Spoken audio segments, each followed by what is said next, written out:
Hi, everyone. John Withers here, third grade teacher. Actually, doing this before Christmas break, so I have a Christmas thing on, even though it looks maybe kind of strange to some people, but from a Christmas Carol or a Christmas story. But I want to start off reading Lemonade Wars. Chapter 3 is what I'm in charge of doing here. Chapter 3 Joint Venture. Joint venture, two or more people joining forces to sell a certain amount of goods or to work on a single project. When the goods are sold or the project is finished, the joint venture ends. Your sister is really. Shut up, said Evan. Huh? Just shut up. She's okay. She's just. She doesn't. Well, look, she's okay, so just shut up. Yeah, you're okay, said Scott, holding up his free hand to show he meant peace. Evan was getting abused on both sides. The heavy cooler was banging against the inside of his leg with every step, and the plastic chairs were scraping against his outside leg. Bruised and bloodied, he thought about to himself, all for the fun of hanging out with Scott Spencer. Why couldn't Jack have been home, or Ryan, and why did Adam have to be on the Cape with this week? It stunk. How far are we walking? Grunted Scott. Just to the corner. Evan watched as drops of sweat fell off his face and landed on the hot sidewalk. You should have stayed in the driveway. It was shaded. The corner's better, trust me, said Evan. He remembered when Jessie had said the same words to him last summer. They were setting up a lemonade stand together, and Evan had been grumbling about dragging the cooler across the street and down two houses, just like Scott. But Jessie had insisted. There's sidewalk on this side, she said, so we'll get foot traffic coming in both directions, and people and cars are coming around the curve. They'll have enough time to see us and slow down. Besides, there are a bunch of little kids on the side of the street, and their mothers won't want them crossing Damon Road. The corner's better, just trust me. And she was right. They made a ton of money that afternoon. It took 10 seconds to set up the lemonade stand. Evan unfolded the chairs and set up one on each side of the cooler. Scott tilted the sign toward the street for maximum effect. Then they both sat down. Man, is it hot, said Evan. He took off his baseball cap and wiped the sweat from his face with his shirt. Then he grabbed an ice cube from the cooler, balanced it on his head, and stuck his cap back on. Yeah, said Scott, I'm thirsty. He reached into the paper bag and pulled out a cup. It was one of those large red plastic cups that the vendors use at professional baseball games. Then Scott took one of the pitchers from the cooler and filled the cup to the brim with lemonade. Hey, not so much, said Evan, pouring himself a cup too, but only part way. He glugged down half the drink. Not bad, he thought, though he noticed a dead fruit fly floating on the top. His mom had been battling the mad fruit fly infestation ever since the weather had turned really warm. The kitchen sink area where they kept the fruit bowl was dotted with tiny, feathery fruit fly corpses. Scott drained his cup and tossed it on the ground. Ah, he said, satisfied. That was good. I'm going to have another. Evan reached for the trash cup. Scott drank his cup. Read that. Evan reached for another trash cup and stowed it under a seat. Nah, come on, Scott. You're going to drink all our profits if you do that. He stretched his legs out by putting his feet on top of the cooler. Just chill. I'm going to chill by having another cup, said Scott. There it was, that mean bite in Scott's voice. Evan's shoulders kind of tensed up.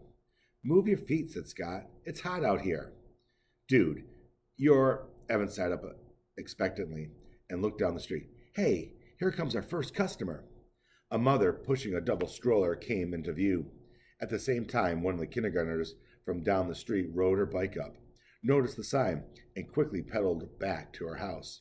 Within 5 minutes, there was a small crowd of neighborhood kids and pedestrians buying lemonade from the stand. Evan let Scott handle all the money while he took care of pouring and the sweet talk. That's what his mother called it, when a salesperson chatted her up. Trust me, she had once told Evan and Jessie, buying something is only half about getting something. The other half is all about human contact. Mrs. Tresky knew about things because she was a public relations consultant. She'd even written a book called 10 Bright Ideas to Light Up Your Sales for one of her clients, and Evan was like her. He was good at talking with people, even grown-ups. It was easy for him, so he kept the conversation flowing along with the lemonade. People hung around. Most of them bought a second cup before they even left.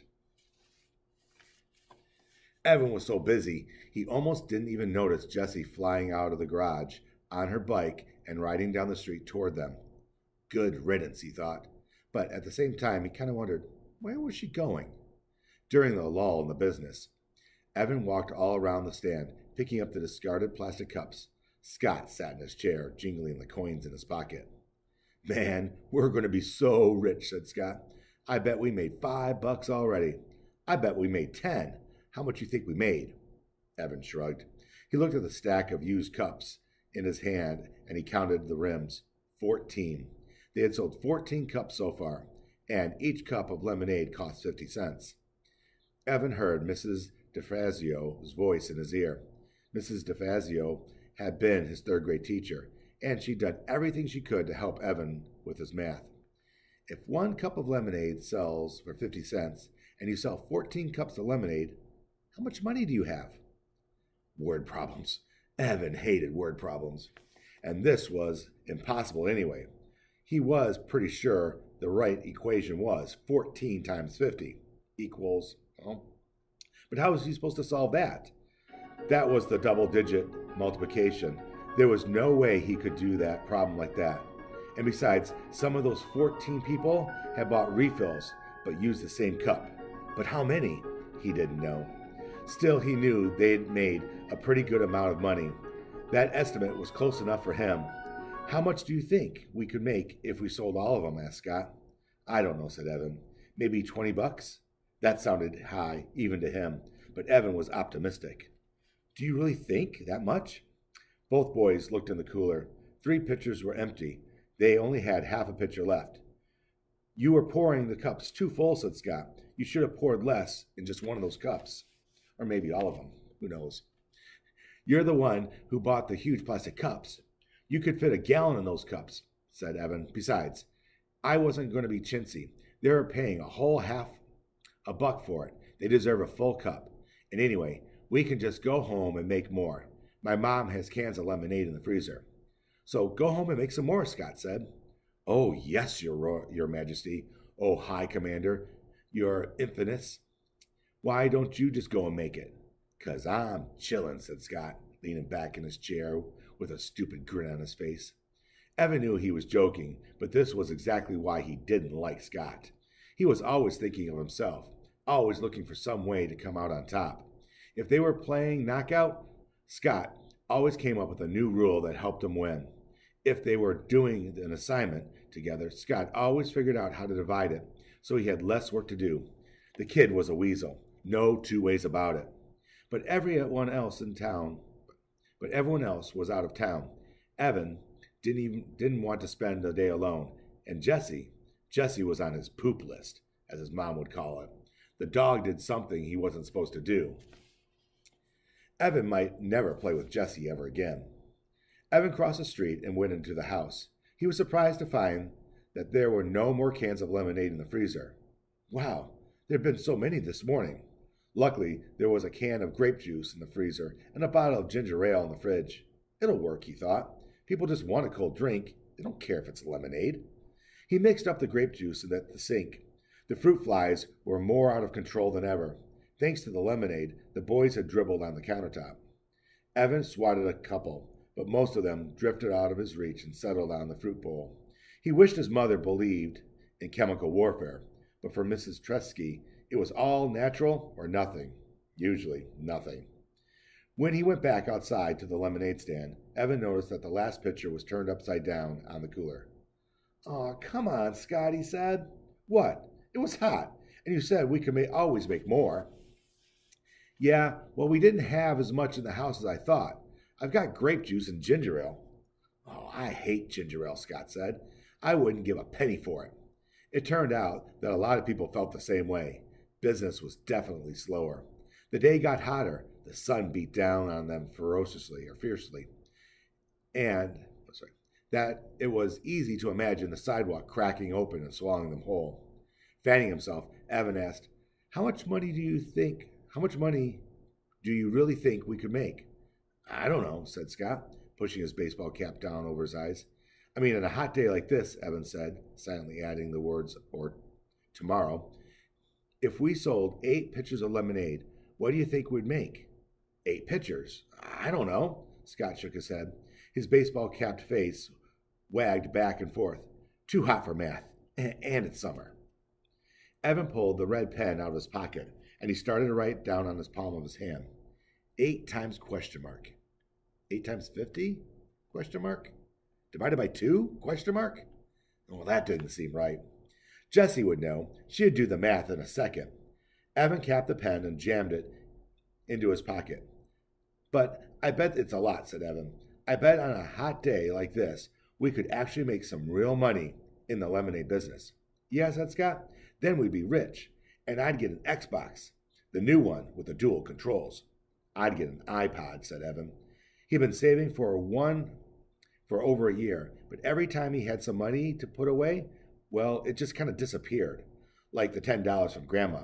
She'd even written her card, here's a little something to help you get that music thing that you really want. But the money was gone. He treated Paul and Ryan to slices of pizza at Townhouse. It had been fun. That would be so great to listen to music whenever you want to, said Evan. I could tune you out, he added in his own head. They sat in silence, feeling the heat suck away every bit of their energy. Evan was hatching a plan. The heat wave was supposed to last at least 5 days. If he and his friend, not Scott, set up a lemonade stand every day for 5 days, he'd definitely have enough money to buy an iPad. He imagined himself wearing it as he walked to school, wearing it on the playground. Hey, Megan. Yeah, it's my iPad. Sweet, huh? Wearing it in the class when the teacher droned on about fractions and percents.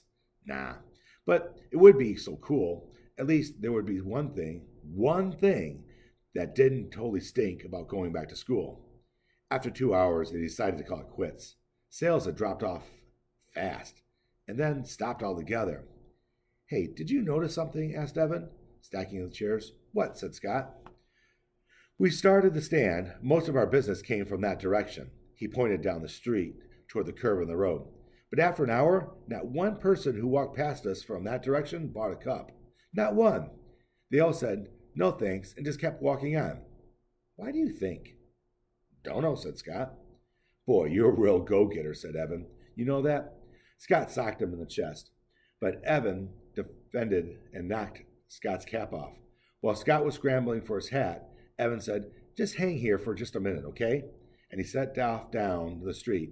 As soon as he rounded the curve, he knew why business had fallen off so badly. There was Jessie and Megan Moriarty from their class. They were standing inside the wooden booth, and their sign said it all. Lemonade, frosty, delicious, third questing. Wow, only 50 cents per cup. By the looks of it, their business was booming. Evan watched as Jessie accepted a fistful of dollar bills from a mother surrounded by kids. At that moment, Jessie looked up and saw him.